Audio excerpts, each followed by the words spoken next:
Price lord. ದೇವರ ಅತಿ ಪರಿಶುದ್ಧ ನಾಮಕ್ಕೆ ಸ್ತೋತ್ರವಾಗಲಿ. ಮತ್ತೊಂದು ದಿನವನ್ನು ಕಾಣುವಂತೆ ದೇವರು ಸಹಾಯ ಮಾಡಿದ್ದಕ್ಕಾಗಿ ಸ್ತೋತ್ರ. ಆತನು ಮಾಡಿದೆಲ್ಲ ಉಪಕಾರಗಳಿಗಾಗಿ, ಆಶೀರ್ವಾದಗಳಿಗಾಗಿ ದೇವರಿಗೆ ಸ್ತೋತ್ರವನ್ನು, ಮಹಿಮೆಯನ್ನು ಸಲ್ಲಿಸ್ತೇನೆ.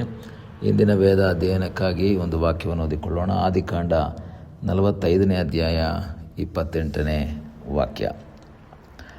ತಂದೆ ಯಾಕೋಬನು ಚೇತರಿಸಿಕೊಂಡು, ಸಾಕು, ನನ್ನ ಮಗನಾದ ಯೋಸೇಫನು ಸಜೀವನಾಗಿದ್ದಾನೆ, ನಾನು ಸಾಯುವುದಕ್ಕಿಂತ ಮುಂಚೆ ಹೋಗಿ ಅವನನ್ನು ನೋಡುವೆನು ಅಂದನು. ಯೋಸೇಫನ ಒಂದು ರಥಗಳು, ಯೋಸೇಫನು ಹೇಳಿದಂತಹ ಮಾತುಗಳು ಯಾಕೋಬನನ್ನು ಚೈತನ್ಯಗೊಳಿಸಿದಂತಹ ಒಂದು ವಾಕ್ಯವನ್ನು ನಾವಿಲ್ಲಿ ನೋಡ್ತೇವೆ. 37ನೇ ಅಧ್ಯಾಯದಿಂದ ನಾವು ನೋಡಬೇಕಾದ್ರೆ ಯೋಸೇಫನು ಅಣ್ಣಂದಿರ ಕ್ಷೇಮ ಸಮಾಚಾರವನ್ನು ವಿಚಾರಿಸುವುದಕ್ಕಾಗಿ ಹೋಗಿ ಆ ಸಹೋದರರಿಂದ ಹಿಂಸೆಗೊಳಗಾಗಿ ಬಾವಿಯಲ್ಲಿ ಬೀಳಿಸಲ್ಪಟ್ಟು ಅಲ್ಲಿಂದ ಮಾರಲ್ಪಟ್ಟು ಐಗುಪ್ತ ದೇಶಕ್ಕೆ ಹೋಗ್ತಾನೆ. ಸಹೋದರರು ತಂದೆಗೆ ಬಂದು ಹೇಳ್ತಾರೆ, ನಿನ್ನ ಮಗ ಸತ್ತೋಗ್ಬಿಟ್ಟಿದ್ದಾನೆ, ಈಗೋ ಅವನ ಬಟ್ಟೆ ನಮಗೆ ಸಿಕ್ಕಿದೆ. ಅಂದಿನಿಂದ ಯಾಕೋಬನು ಬಹಳ ನಿರಾಶನಾಗ್ತಾನೆ, ತನ್ನಲ್ಲಿದ್ದಂಥ ಚೈತನ್ಯವನ್ನು ಕಳ್ಕೊಳ್ತಾನೆ, ಬೇಸರದಲ್ಲಿ ಮುಳುಗ್ತಾನೆ. ಯಾಕೆಂದರೆ ತಾನು ಪ್ರೀತಿ ಮಾಡ್ತಾ ಇದ್ದಂತಹ ತನ್ನ ಪ್ರೀತಿಯ ಹೆಂಡತಿಯಾದ ರಾಹೇಲಳಲ್ಲಿ ಹುಟ್ಟಿದಂತಹ ಮಗನಾಗಿದ್ದ ಈ ಯೋಸೇಫ.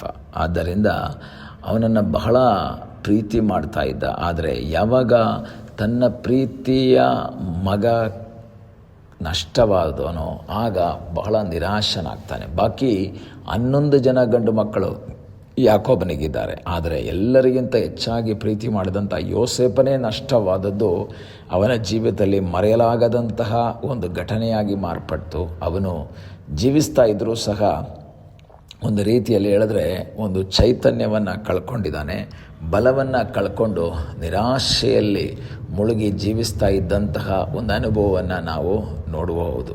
ಹೆಚ್ಚು ಕಡಿಮೆ 10-12 ವರ್ಷಗಳ ಕಾಲ ಯಾಕೋಬನು ತನ್ನ ಮಗನನ್ನು ನೆನೆಸಿಕೊಂಡು ಅಳ್ತಾನೇ ಇದ್ದಾನೆ. ಅವನಿನ್ನು ಯಾವತ್ತೂ ತಿರುಗಿ ಬರಲ್ಲ, ಇನ್ನೆಂದಿಗೂ ಅವನು ಹಿಂದಿರುಗಿ ಬರುವಂತಹ ಸಾಧ್ಯತೆಗಳಿಲ್ಲ ಎಂಬುದನ್ನು ತಿಳಿದವನಾದಂತಹ ಯಾಕೋಬ ನಿರಾಶೆಯಲ್ಲಿ ಮುಳುಗಿಕೊಂಡು ಜೀವಿಸ್ತಾ ಇದ್ದಾನೆ. ಬಾಕಿ 11 ಮಕ್ಕಳು, ಅವನ ಹೆಂಡತಿಯರು, ಅವನ ಮಗಳು ಎಲ್ಲರೂ ಯಾಕೋಬನನ್ನು ಸಂತೈಸಿರ್ಬೋದು. ಆದರೆ ಯಾಕೋಬನಲ್ಲಿ ಆ ಒಂದು ಸಂತೈಸುವಿಕೆ ಬರ್ತಾ ಇಲ್ಲ, ಯಾಕೋಬನಲ್ಲಿ ಆ ಒಂದು ಸಮಾಧಾನ ಬರ್ತಾ ಇಲ್ಲ, ಯಾಕೋಬನಲ್ಲಿ ಒಂದು ಧೈರ್ಯ ಬರ್ತಾ ಇಲ್ಲ. ಹಾಗಿರುವಂಥ ಸಮಯದಲ್ಲಿ ನಮಗೆ ಗೊತ್ತು, ಯೋಸೇಫನಿಗೆ ದೇವರು ಕೊಟ್ಟಂತಹ ಕನಸುಗಳ ನೆರವೇರಿಕೆಯು ನಡೆದು ಐಗುಪ್ತದಲ್ಲಿ ಯೋಸೇಫನು ಮಂತ್ರಿಯಾಗಿ ಮಾರ್ಪಡ್ತಾನೆ. ಇದನ್ನು ತಿಳಿಯದಂತಹ ಸಹೋದರರು ಆಹಾರಕ್ಕೋಸ್ಕರವಾಗಿ ಐಗುಪ್ತ ದೇಶಕ್ಕೆ ಹೋಗ್ತಾರೆ. ಯಾಕೋಬನು ಅವರನ್ನು ಕಂಡು ಹಿಡಿದು ಬಿರುನುಡಿಯಿಂದ ಅವರ ಸಂಗಡ ಮಾತನಾಡಿ, ನಂತರ ಪ್ರೀತಿಯಿಂದ ಮಾತನಾಡಿ ಅಪ್ಪನ ವಿಷಯಗಳನ್ನೆಲ್ಲ ವಿಚಾರಿಸಿಕೊಂಡು ಅಪ್ಪನನ್ನು ಎಲ್ಲ ಕುಟುಂಬದವರನ್ನು ಕರೆಸಿಕೊಂಡು ಬರುವುದಕ್ಕಾಗಿ ಅವನು ರಥಗಳನ್ನು, ಜನರನ್ನೆಲ್ಲ ಕಳಿಸ್ಕೊಡ್ತಾನೆ.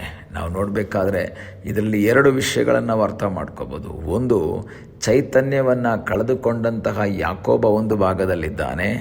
ಯಾವ ಮಗ ಸತ್ತು ಹೋಗಿದ್ದಾನೆ ಎಂಬುದಾಗಿ ತಿಳಿದುಕೊಂಡು ಚೈತನ್ಯ ಕಳ್ಕೊಂಡಿದ್ದಾನೋ ಅದೇ ಮಗ ಐಗುಪ್ತ ದೇಶದಲ್ಲಿ ಮರಣ ಹೊಂದದೆ ಜೀವಂತವಾಗಿ ಪ್ರಧಾನಮಂತ್ರಿಯಾಗಿರುವುದನ್ನು ನಾವು ನೋಡ್ತಾ ಇದ್ದೀವಿ. ಯೋಸೇಫನ ಕನಸುಗಳ ನೆರವೇರಿಕೆ. ಪ್ರಿಯ ದೇವರ ಮಗುವೆ, ನಿನ್ನ ಜೀವಿತದಲ್ಲಿ ದೇವರು ಒಂದು ಮಾತನ್ನು ಹೇಳಿದರೆ, ದೇವರು ಒಂದು ವಾಗ್ದಾನವನ್ನು ಕೊಟ್ಟಿದ್ರೆ, ದೇವರು ನಿನ್ನ ಸಂಗಡ ಒಂದು ಮಾತನ್ನು ಹೇಳಿದರೆ ಅದನ್ನು ನೆರವೇರಿಸುವುದಕ್ಕೆ ಆತನು ಶಕ್ತನಾಗಿದ್ದಾನೆ. ಆತನು ನಿನಗಾಗಿ ಅದ್ಭುತವನ್ನು ಮಾಡುವ ಸರ್ವಶಕ್ತನಾದ ಒಬ್ಬ ದೇವರಿದ್ದಾನೆ. ಈ ದಿವಸ ನೀನು ನಂಬುವುದಾದರೆ ನಿನಗಾಗಿ ಆತನ ಅದ್ಭುತವನ್ನು ಮಾಡ್ತಾನೆ. ಈ ವಿಷಯವನ್ನು ಕೇಳಿದಂತಹ ಯಾಕೋಬನಲ್ಲಿ ಒಂದು ಚೈತನ್ಯ ಬರ್ತಾ ಇದೆ, ಅವನು ಚೇತರಿಸ್ಕೊಳ್ತಾ ಇದ್ದಾನೆ. ಅದರ ಅರ್ಥ ಅಲ್ಲಿವರೆಗೂ ಅವನು ಜೀವಂತವಾಗಿದ್ದರೂ ಅವನಲ್ಲಿರುವಂತಹ ಆತ್ಮದಲ್ಲಿರುವಂತಹ ಒಂದು ಜೀವ ಇಲ್ಲ, ಒಂದು ಬಲ ಇಲ್ಲ.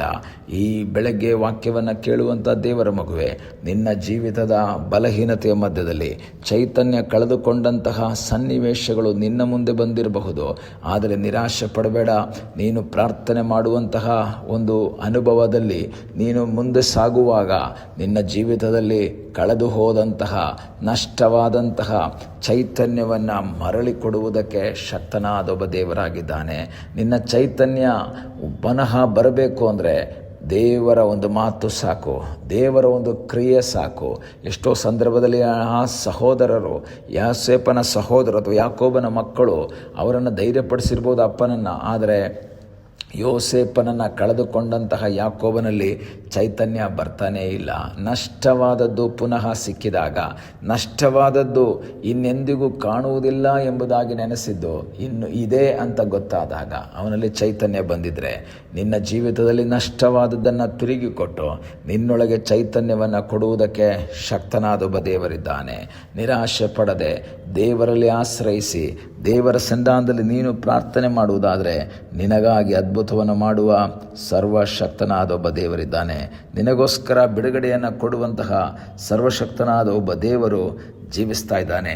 ಆತನಲ್ಲಿ ಆಶ್ರಯಿಸಿ ಮುಂದೆ ಸಾಗುವುದಾದರೆ ನಿನಗಾಗಿ ಆತನು ಅದ್ಭುತವನ್ನು ಮಾಡ್ತಾನೆ. ಕಣ್ಣುಗಳನ್ನ ಮುಚ್ಚೋಣ, ಪ್ರಾರ್ಥನೆ ಮಾಡೋಣ. ನಮ್ಮನ್ನು ಬಹಳವಾಗಿ ಪ್ರೀತಿ ಮಾಡುವ ಯೇಸುವೆ, ಈ ಸಮಯಕ್ಕಾಗಿ ಸ್ತೋತ್ರ. ಈ ಸಮಯದಲ್ಲಿ ಮತ್ತೊಂದು ಆವರ್ತಿ ನಿನ್ನ ಸಂಧಾನಕ್ಕೆ ನಾವು ಬಂದಿದ್ದೇವೆ. ತಲೆಬಾಗಿರುವಂಥ ನಿನ್ನ ಮಕ್ಕಳನ್ನು ಆಶೀರ್ವಾದ ಮಾಡು. ನಿನ್ನ ಕೃಪೆಯಲ್ಲಿ ದೇವರೇ ನೀನು ಮರೆ ಮಾಡಬೇಕಾಗಿ ನಾವು ಪ್ರಾರ್ಥಿಸ್ತೇವೆ. ಚೈತನ್ಯ ಕಳೆದುಕೊಂಡು ಯಾರಾದರೂ ವಾಕ್ಯ ಕೇಳ್ತಾ ಇದ್ದರೆ ನಿನ್ನ ವಾಕ್ಯ ಅವರನ್ನು ಚೈತನ್ಯಗೊಳಿಸಲಿ, ಬಲಗೊಳಿಸಲಿ ಎಂಬುದಾಗಿ ನಾವು ಪ್ರಾರ್ಥಿಸ್ತೇವೆ. ಪ್ರಾರ್ಥನೆಯನ್ನು ಕೇಳಿದ್ದಕ್ಕಾಗಿ ಸ್ತೋತ್ರ, ಯೇಸುವಿನ ನಾಮದಲ್ಲಿ ತಂದೆಯೇ, ಆಮೇನ್. God bless you.